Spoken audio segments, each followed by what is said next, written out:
Welcome to Kenton Teaches. Enjoy the video. You start by identifying the port capability: power only, data only, video, or a combo that supports power delivery and alternate modes. Use a certified USB-C cable rated for the required PD wattage. This matters because underpowered cables limit charging speed and data throughput. Once done, connect the cable firmly to the laptop and the device.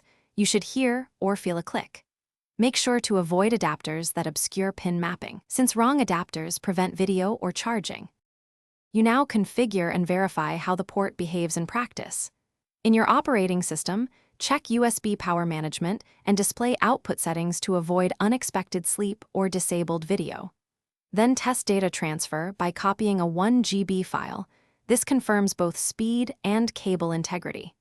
Next, connect an external monitor and set resolution and refresh rate if the image is unstable. Retry with another certified cable or enable alternate mode in firmware, because drivers and cable capabilities determine real performance. You finish by locking down settings that affect daily use, enable fast charging if available, and set permissions for new devices so they connect reliably. Organize, label ports, or use color-coded cables for repeat workflows, which saves time and prevents mismatches. If something goes wrong, follow one key troubleshooting tip. Swap the cable first, then test another USB-C port.